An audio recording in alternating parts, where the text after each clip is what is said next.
Hi, I'm going to share with you 3 principles in life that have really made me the success I am today. These principles are simple but unbelievably effective, so don't go away.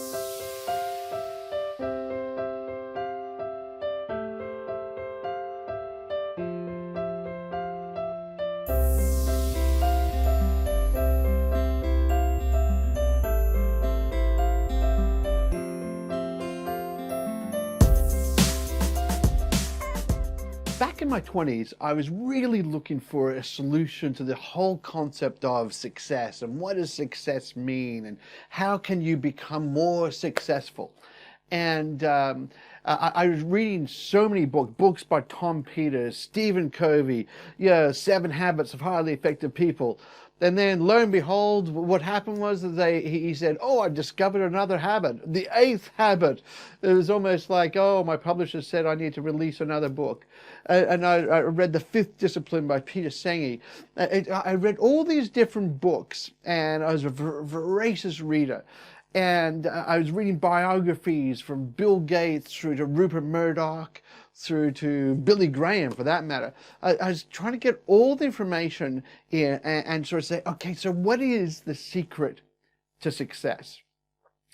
And it was, each one of the books, although were interesting themselves, the thing I found was that they lacked something. The thing they really lacked was something really personal for me. And I'd read the books and I'd find that one principle here, another principle there, and if you do this, you'll be successful. If you do that, you'll be successful. And then there was the whole concept of defining what successful was. So I remember going away and I sort of said, look, I need to get something for me, which is unique for me, and then apply it to my life. So I'm now 54 years old. And so I've applied these 3 principles I'm about to share with you right now that have been the bedrock, the foundation of my life, and have really, they're incredibly transformative into every aspect of what I do. And the first of these principles, and I put them on a little triangle, and the first of these principles is truth. Truth. You may say, well, hang on, that doesn't sound really that amazing. Truth, and I mean telling the truth in every circumstance of your life.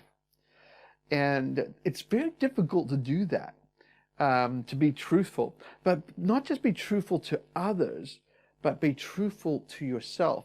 You see, I found that quite often people have said to me, like, no one will find out. And I look at them and go, but you'll find out. You already know. Like, you're going to be damaging yourself because you're lying to yourself. Yeah, but more than that, when you're looking at relationships, whether it be a boyfriend, girlfriend, partner, husband, wife, children, friends, business acquaintances, business colleagues, whatever they are, the foundation is truth. To give an example of this, let's imagine you're trying to have a relationship with someone, say friendship, and the person you were trying to get to know constantly lied to you. They would say things like, I'll see you tomorrow at 10 a.m. and just not turn up. Or, I'll make sure I bring this, and they don't bring it. Or then you find out they're telling stories behind your back. They say one thing to your face and one thing behind your back. Yeah, and what happens is it fractures the relationship. It completely breaks it apart. And one of the things that my wife Rosa and I, for instance, determined was at the very beginning of our marriage, was it 33 years ago? The very beginning of our marriage, we were going to tell the truth in all circumstances. And sometimes it's difficult.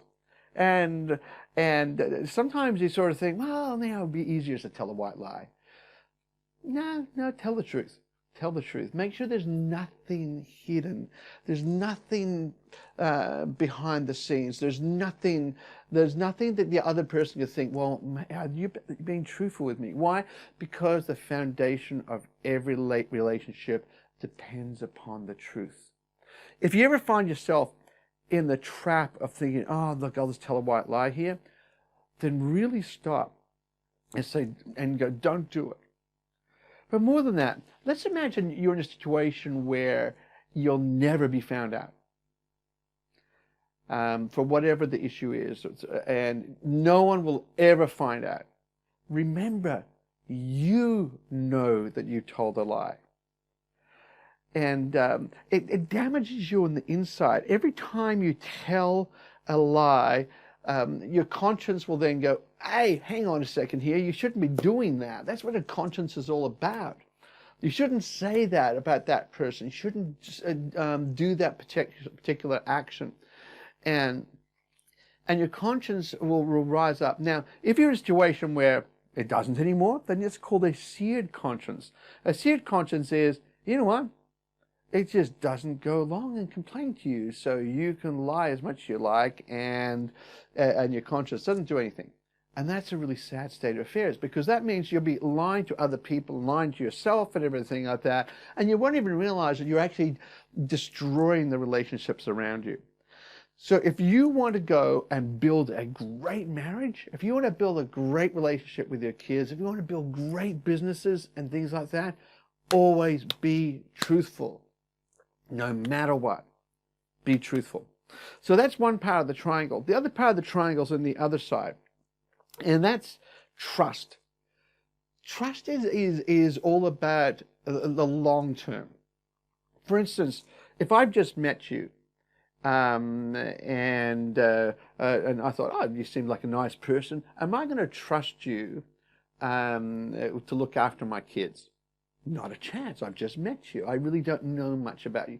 On the other hand, how about a friend of mine who I've known since grade 4 for like last 40 odd years or something? Will I trust him to look after my kids? Absolutely. Absolutely. Why? Trust is built over time. It's a long perspective. It's a long view of the world.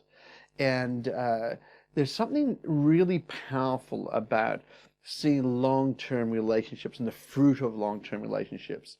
Like you look at, say, grandparents or even your own parents or people you may know that have been in a relationship for many, many years. There's something special about it. It's almost like they know what each other are thinking, and they're so close in that. Likewise, in business, there's nothing like having a business relationship which is over a decade old. Many of the business relationships I know in my own company, I'm one of the co-founders of ParkLogic. We've had partners which has been going for like the last 13 years, and we trust each other.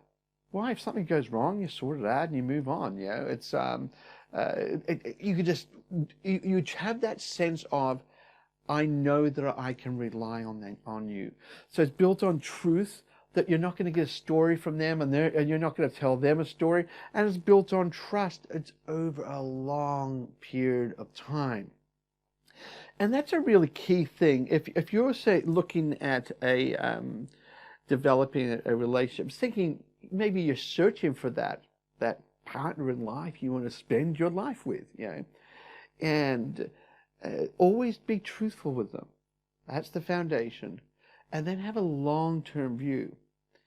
Likewise, in business, I know in my own businesses, I've always taken a long-term view. It's very easy to go along, fall into the trap of saying, yeah, I can get some money out of this person, boom, and just move on. Yeah, it's really easy to do that. Versus, hang on a second here, what is the best thing for the client? Yeah, we're going to lose some business, but what is the best thing for the client?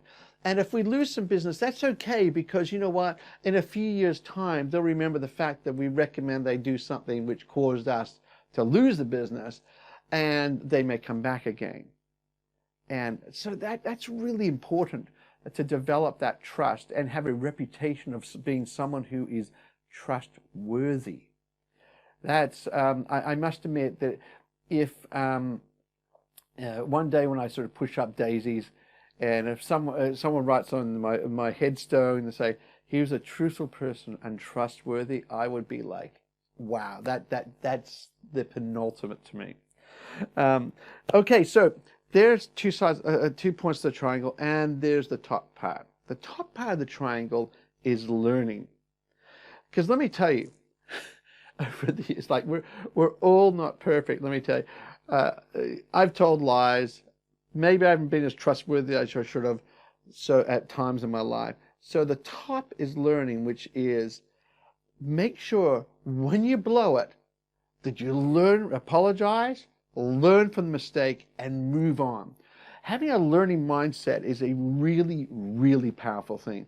And there's so many things with learning mindset. Like I was talking to a guy, just I had coffee with him yesterday, and he's saying, I don't know why you put up with this. I don't know why you put up with this particular thing. And I said, well, what do you mean? Well, it's abhorrent behavior that you're putting up with. And I said, well, hang on a second here. I'm learning so much from that. You see, the adventure of life is not how much money you have in the bank or anything. The adventure of life to me is how much you're learning about yourself. So when you come across someone who is maybe abhorrent and not very nice, then it can teach you a lot about yourself of how you react to them. If someone goes along and gets angry at you and you just get angry back straight away without thinking, then what have you learned about that? Have you learned the fact that, oh, I just react? That means people can control me. So if they get angry at me, then I lose control of myself and I just react back. Is that what it's all about? Or can I learn, and when someone, say, gets angry at me, I can be measured and make a decision. Will I be angry back or will I not be angry back? So you can make decisions. And to me, as you learn about yourself, it's the most powerful and liberating things in the world. Because what it means is that every stage and every person you come across, every stage in your life and every person you come across, you can learn from. They're an opportunity to learn. And everyone can teach you things. Like the minute you think that I don't need to learn anymore is the minute you're probably doomed, to be quite blunt with you, because we can all learn. All learn. I remember many years ago, I was in the seminar industry.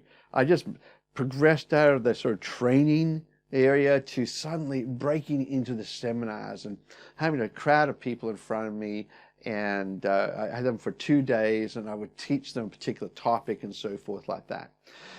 And I put together this new seminar, and I was in a particular city, and I delivered the seminar. At the end of 2 days, they give you a feedback form for each one of the attendees to fill in. So all the attendees fill this form in, and about 66% or 2/3 of the people said, that was just an awesome seminar. And I was going, that's great. And then I read the other 1/3, and they said, nope, it was hopeless. And I thought, initially I was feeling like really hurt, like, oh my God, I put my blood and soul into that, like seriously? And you're having to go at me through a feedback form, so I can't even come back to you and say, hey, what's going on here? And sure enough, like you immediately retreat into that sense of woe is me. And it's a horrible position to be in. I distinctly remember driving back along the freeway and to where I was staying. And I was thinking, oh no. And I've got to do this same seminar in a different city in a couple of days' time. And then the principle of learning came to bear. And I thought, no, this is an opportunity to learn. So I went away, and within 2 days, I essentially rewrote the whole delivery for the whole seminar. And that was a momentous time in my life to do that. So I then went and delivered the seminar, and I took on board all the feedback, the negative feedback, and delivered the seminar in the new city.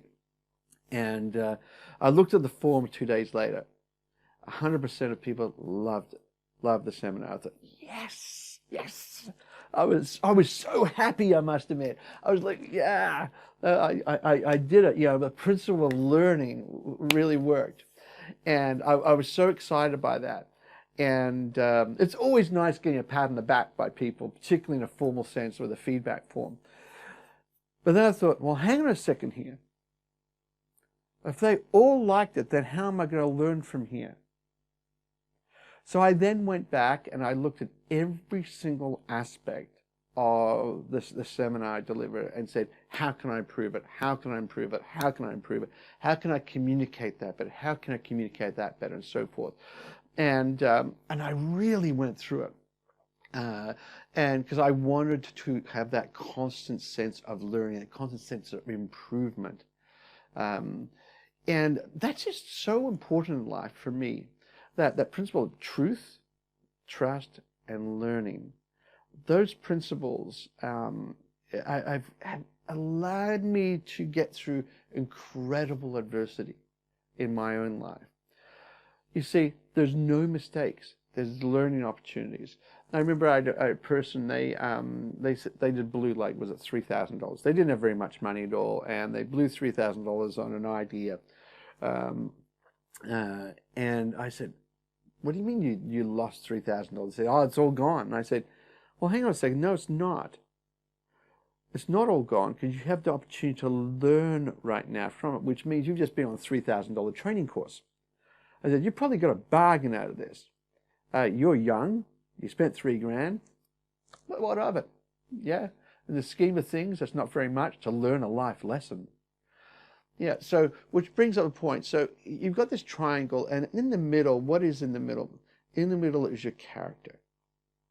And that's, to me, what life is all about, is looking at your character in the middle and saying, how can I improve who I am?